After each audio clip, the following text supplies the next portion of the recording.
हरियाणा की पेहवा विधानसभा seat hot seat मानी जाती है। इसके पीछे कारण है, यहाँ से जो भी विधायक बना सीधे कैबिनेट मंत्री बना।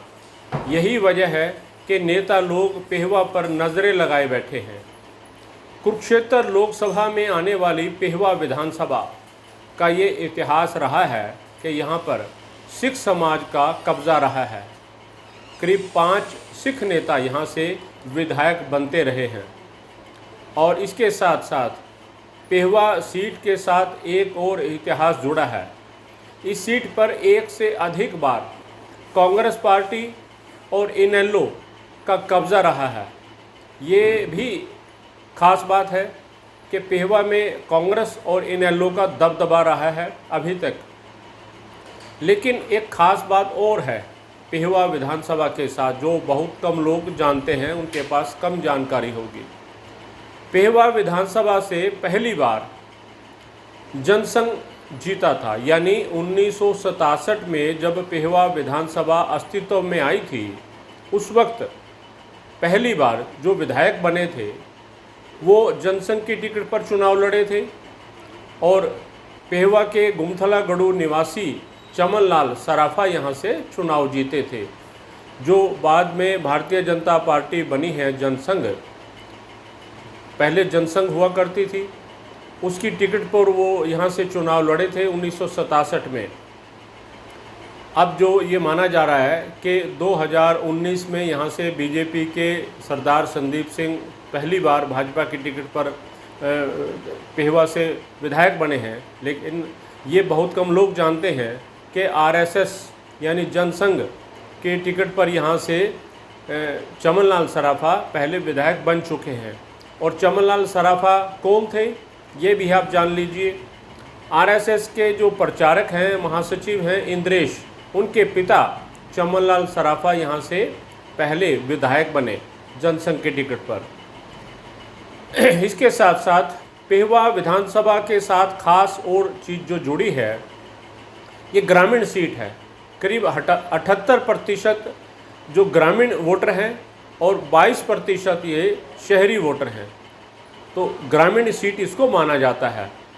2011 की जो जनगणना थी उसके अनुसार पेहवा ग्रामीण जो वोटर थे उनकी संख्या 1,36,137 बताई गई है और शहरी वोटर की 38,909 मानी गई है। ये 2011 की जनगणना के अनुसार है। 2011 के बाद जनगणना हुई नहीं, उसके बाद जो भी अनुमान है वो सिर्फ कयास है।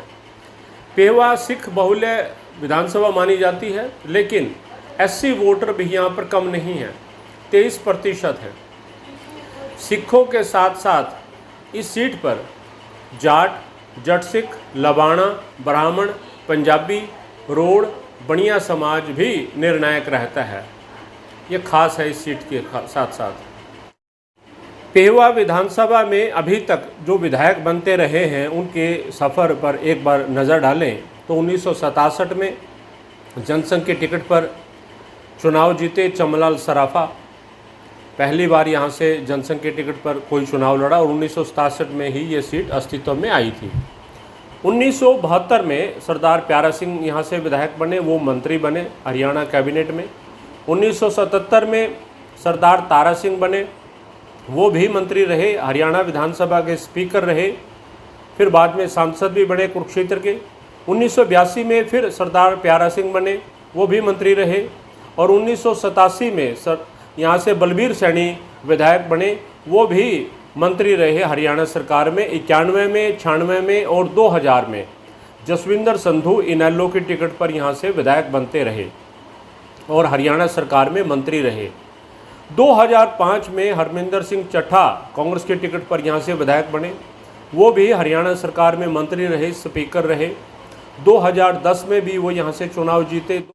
साल 2014 में इनेलो के जसविंदर संधू फिर विधायक बने और इस बार बीजेपी ने यहाँ से चुनाव लड़ा था। डीडी शर्मा, जय भगवान शर्मा को उम्मीदवार बनाया था, उनको 39,763 मत मिले थे। और चड्ढा कांग्रेस के उम्मीदवार थे, हरमिंदर सिंह चड्ढा, उनको 34,810 वोट मिले थे। और 2019 में सरदार संदीप सिंह यहाँ से विधायक बने बीजेपी के टिकट पर और इस वक्त कांग्रेस के जो मनदीप चट्ठा थे वो 37,299 वोट लेकर नंबर 2 पर रहे। नंबर 3 पर आज़ाद प्रत्याशी संदीप ओंकार रहे, जिनको 21,775 मत मिले थे। जेजेपी के 14,840 पर रहे रणधीर सिंह।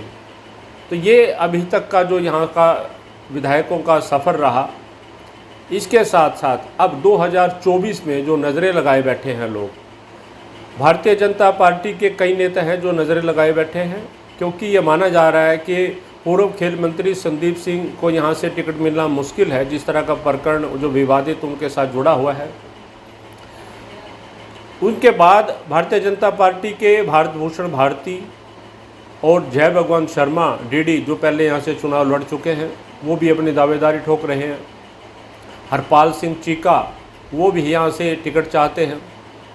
तो कई ऐसे उम्मीदवार हैं। भारतीय जनता पार्टी कोई बाहर से भी उम्मीदवार लेकर के आ सकती है, जैसे पहले सरदार संदीप सिंह को लेकर के आई।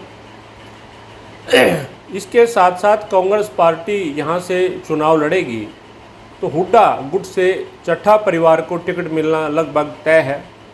लेकिन कांग्रेस नेता सतविंदर टिम्मी, जो कि युवा के अध्यक्ष रहे हैं हरियाणा के, वो टिकट मांग रहे हैं। टिकट कई बार से पिछले कई प्लानों से मांग रहे हैं। और संदीप ओंकार, जो पहले आज़ाद प्रत्याशी रहे हैं, उन्होंने भी सुरजेवाला गुट में एक तरह से कांग्रेस ज्वाइन की थी, वो भी टिकट मांग रहे हैं। पूर्व विधायक, पूर्व सांसद सरदार तारा सिंह के बेटे प्रिंस भी यहाँ से कांग्रेस के टिकट मांग रहे हैं, सैलजा गुट से हैं। सुरजेवाला गुट से एक और उम्मीदवार हैं, प्रत्याशी हैं जो टिकट के दावेदारी ठोक रहे हैं, अमन चिम्मा। ये तो देखना होगा कि टिकट किसको मिलती है। इसके साथ साथ 4 बार के विधायक रहे इनेलो नेता जसविंदर संधू के बेटे गगनजोत संधू किस तरह से चुनाव लड़ते हैं, इनेलो के टिकट पर लड़ते हैं या किसके साथ जाते हैं, इस पर भी एक तरह से निर्भर रहेगा। जननायक जनता पार्टी के यहाँ से कई दावेदार हैं, उनमें खासतौर से डॉक्टर जसविंदर खैरा, जो कि शुगर केन कंट्रोल बोर्ड के सदस्य रहे, वो भी पेहवा से टिकट का दावेदारी ठोक रहे हैं। कुलदीप मुल्तानी, जो कि हरियाणा सरकार में, गठबंधन सरकार में चेयरमैन रहे हैं, वो भी जेजेपी के टिकट के लिए दावेदारी उनकी मानी जा रही है। ये देखना होगा कि यहाँ से कौन कौन चुनावी मैदान में उतरता है।